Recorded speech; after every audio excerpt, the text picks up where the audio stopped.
Tapi kalau kita selalu bersama Tuhan kita, kita menyertakan Tuhan kita, tujuan kita adalah Tuhan kita, ini naik, perlahan tapi pasti naik bertumbuh.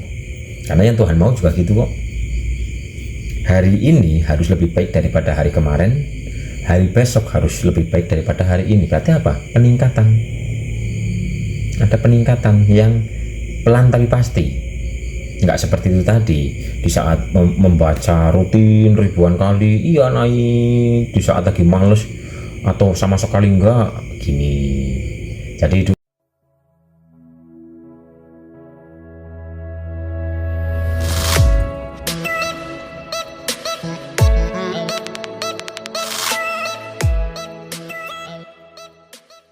kenapa saya sering mendengar suara di telinga kanan dan tidak lama hal itu terjadi.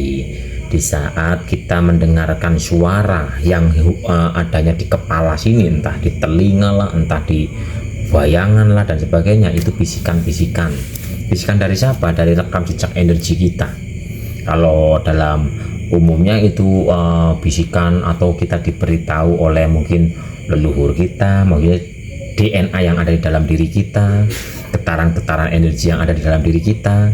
Tapi itu sifatnya semua, kalau bisikannya itu di telinga atau di kepala ada bayangan dan sebagainya, itu hubungannya yang memberitahu itu adalah makhluk.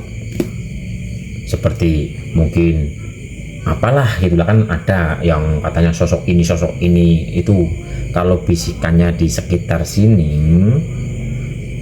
itu yang memberitahu adalah sosok-sosok itu.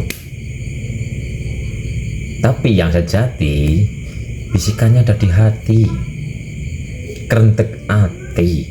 Tapi kalau lingkup sini itu kemahlukan. Jadi yang membisikkan yang katanya bayangan putih lah, atau katanya bayangan hitam lah, entah ini leluhur lah, atau rekam jejak DNA kita lah, rekam jejak energi lah, atau apalah. Atau karena warid-warid mungkin selama ini kita rajin wiridan, cuman wiridannya itu dengan pemokusan, ya ini bisa terjadi. Kita melakukan tirakat, kita melakukan wiridan, kita afirmasi, tapi kalau kita menggunakan pemokusan, energi dari wiridan ini akan menggumpal, memadat dan mewujud menjadi makhluk gitu. Nah, makhluk-makhluk ini akan apa ya, seolah-olah akan menjadi pesuruh kita. Tapi perlu diingat, di saat energi-energi dari wirid, karena kita pemokusan, itu kan menjadi suatu makhluk nih, menjadi suatu makhluk. Ini ada timbal balik loh Bapak Ibu.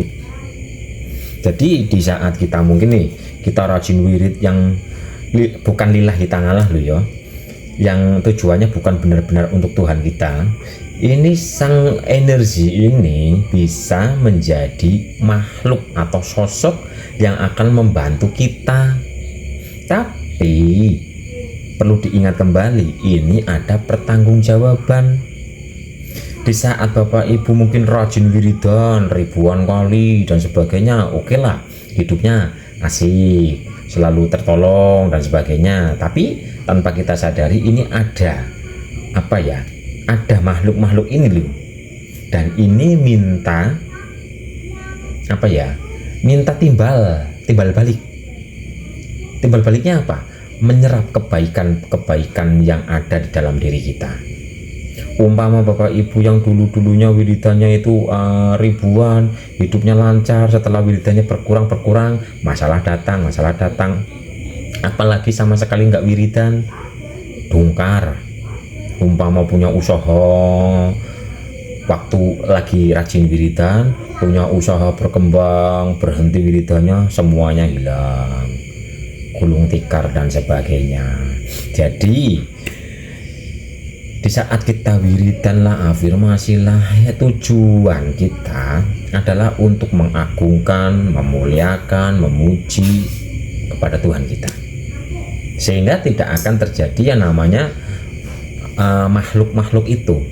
Karena makhluk-makhluk itu adalah perkumpulan dari getaran energi rasa, energi kesadaran di saat kita wiridan, tapi tidak kita tunjukkan kepada Tuhan kita, karena ada agar-agaran, sehingga ini menjadi sosok-sosok yang itulah. Oke, jadi mulailah di saat kita wiridan itu terapkan penghayatan, bukan dengan pemokusan, karena pemokusan itu sini fokus kepada bacaan. Ini nanti akan mengakibatkan getaran-getaran energi yang mengumpul, memadat dan menjadi sosok itu. Kalau yang aman adalah kita wiridan, hadirkan penghayatan, sehingga getarannya adalah getaran ilahiyah, aman, nggak ada pertanggungjawaban, sehingga meningkatnya ya meningkat aman, nggak kayak gini. Kalau yang tadi pakai yang kayak gitu kan kayak gini, seolah-olah bedel tapi berhenti anjlok gitu loh. Tapi kalau kita selalu bersama Tuhan kita menyertakan Tuhan kita, tujuan kita adalah Tuhan kita, ini naik perlahan tapi pasti, naik bertumbuh, karena yang Tuhan mau juga gitu kok. Hari ini harus lebih baik daripada hari kemarin, hari besok harus lebih baik daripada hari ini. Berarti apa? Peningkatan, ada peningkatan yang pelan tapi pasti, nggak seperti itu tadi. Di saat membaca rutin ribuan kali iya naik, di saat lagi males atau sama sekali enggak gini. Jadi hidupnya kalau lagi rajin kayak gini, kalau lagi tapi kalau kesadaran itu continue, terus menerus, kesadarannya hadir terus. Umpama malas pun akan tertuntun tetap mengerjakan gitu Bapak Ibu. Itu jadi kalau kita mendengarkan yang intinya entah itu di telinga atau di bisikan pikiran sini, itu adalah wujud-wujud, bisa jadi dari tirakat kita yang tidak lillahi ta'ala, bisa jadi rekam jejak energi kita, DNA kita dan sebagainya. Tapi kalau energi ilahi membisikannya adalah lewat kerentek hati. Oke Bapak Ibu, apakah bisa dipahami?